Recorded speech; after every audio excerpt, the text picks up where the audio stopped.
Sometimes we need to talk to that child within us and let them know that it's going to be okay.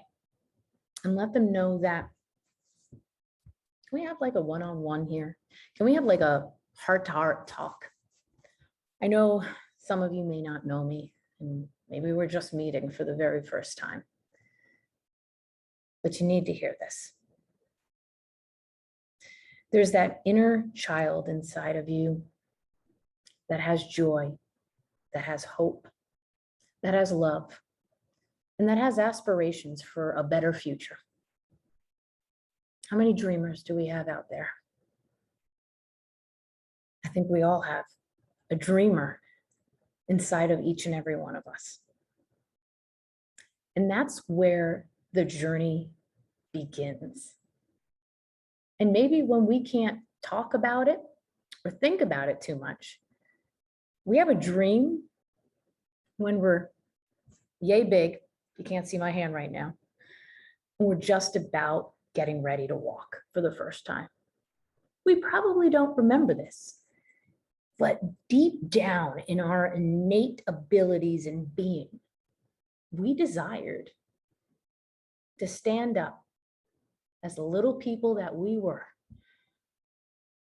and actually lift ourselves to begin to see our loved ones a little bit clearer, to prove to them we can do this. My gosh, as a child, we felt more motivated than ever before. And side note, we're all motivated. We are all motivated. We're either motivated to eat that entire pizza pie, or we're motivated to go to the gym. The motivation comes within. I can't bring you that motivation. You can only bring it yourself. Sure, I can bring you the motivation, but that only lasts for a little bit of time. I can bring you some inspiration, and I sure as heck can encourage you. I believe in you already. Why? Because I know that little child inside of you. Because I remember that child, and it's still there inside of me. Remember this. Repetition. And you're going to hear this over and over again. I mean, that's how we learn the alphabet.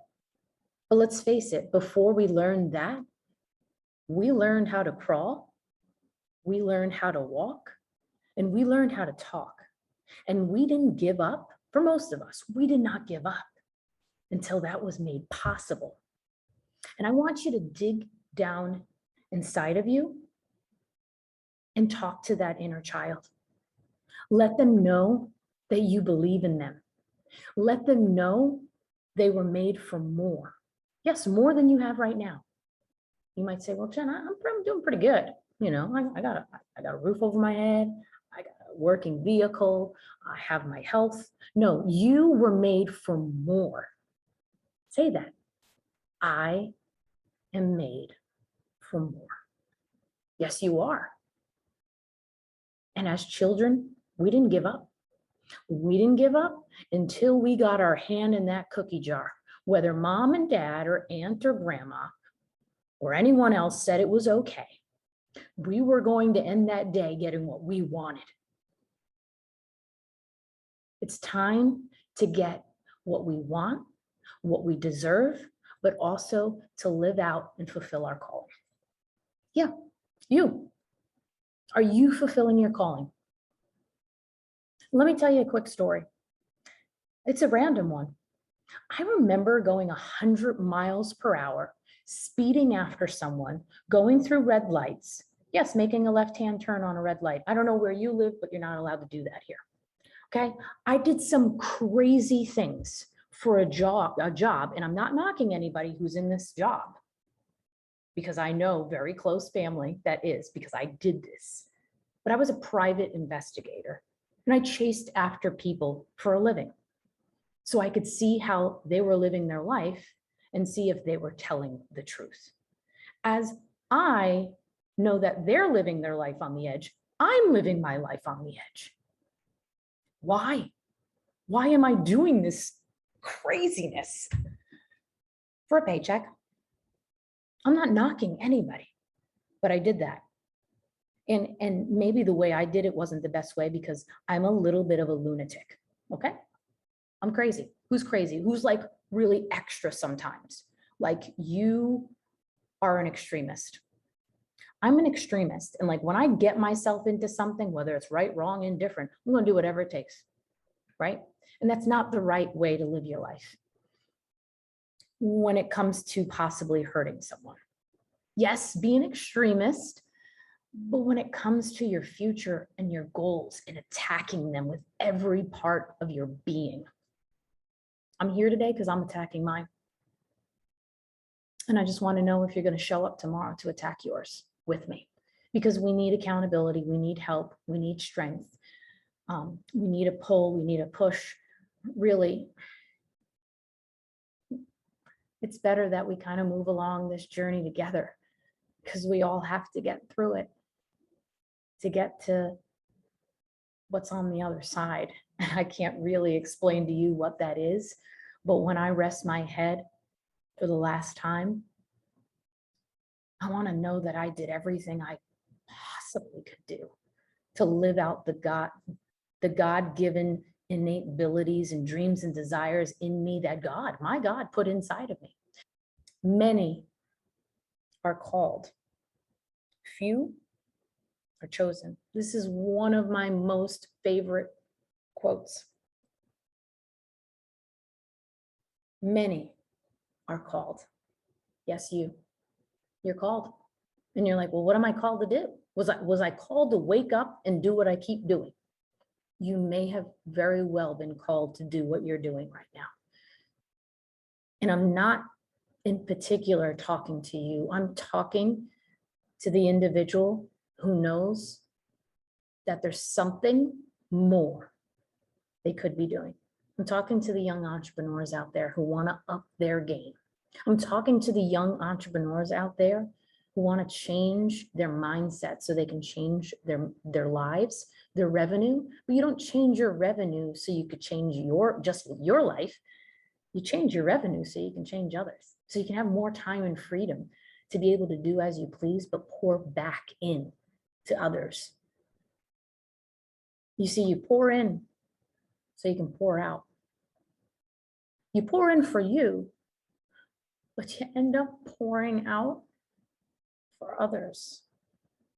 You pour in through working out and taking good care of yourself and reading and listening to inspiration or the gospel. So you can pour out and share that with others.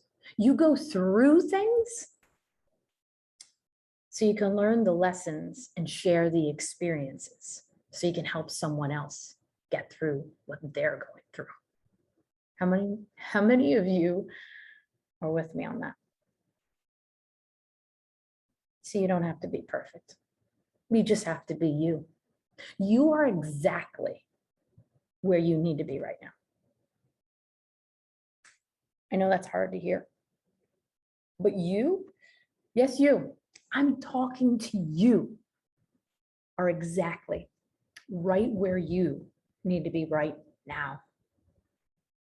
Because it is going to help you. It is going to be the springboard for what is to come, for the inspiration that you're going to bring, for the transformation you're going to bring, for the people that you are going to impact.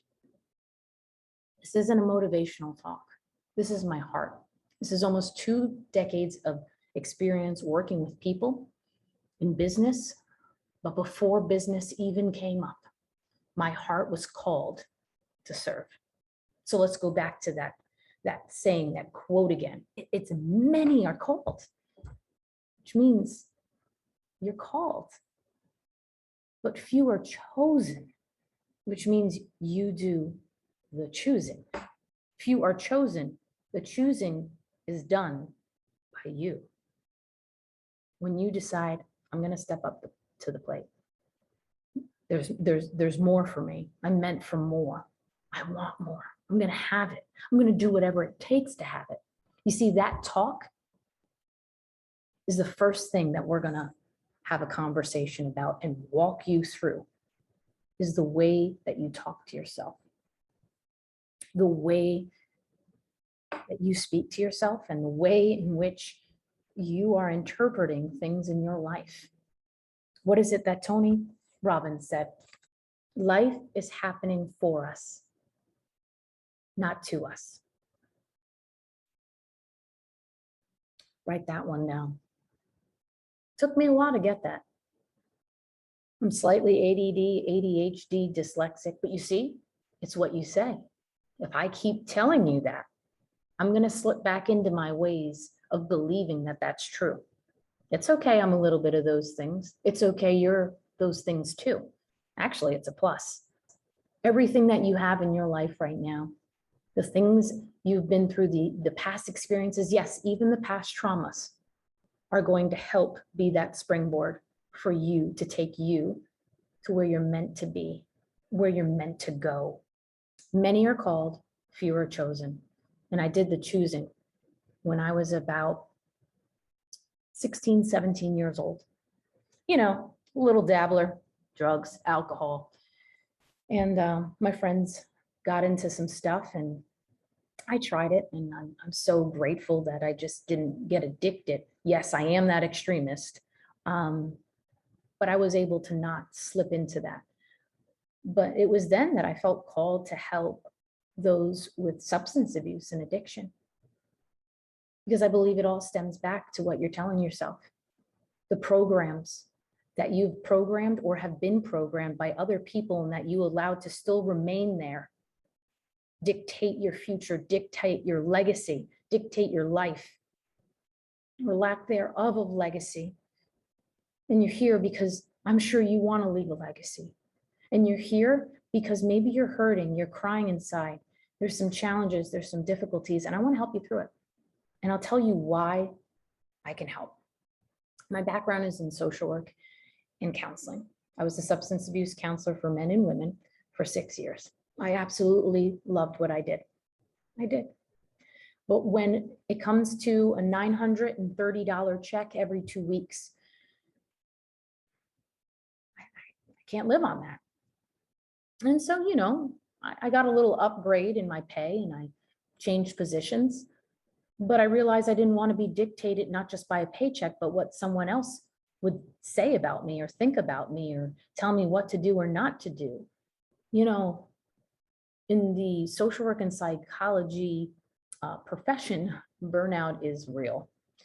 It's a popular thing. And I don't say that with some badge of honor. Hey, I'm one of those who burnt out. No, I'm not proud of that.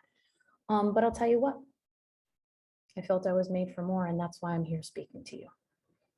I knew that deep down inside of me, God wanted me to speak. I knew deep down inside of logical Jen, I didn't want to speak because it scared the living daylights out of me. And when I spoke in front of 40 women who completely judged me, I felt very judged, and they looked at me like, what's this little girl going to tell me? Like, what is she going to help me with? And first of all, has she overcome addiction? And no, sometimes you don't overcome the same things as other people, but you overcome things that are similar. And you can be able to move them to a different place if you believe that you can, if you're convicted enough that you can. And I believed I was convicted enough because I had enough experiences, even though I started my profession at 24, I already had enough experiences because of my friends to be able to share with other women and uplift them. And because I decided at the age of 20 years old to take a personal development journey. And actually it started prior to that, but I really dug deeper into personal development when I was 20 years old. And I took it seriously. Really difficult for comprehension for me. Not an avid reader. I still don't consider myself an avid reader, but I'm a reader. Even if I get through that paragraph, at least I could say, you know what? I got something good in me before I went to sleep. I got something great inside of me to share with people so I can give back tomorrow. I can give back. It's the pour in, the pour out method. And I'm here for you because I feel called to, and I feel deeply passionate about serving people.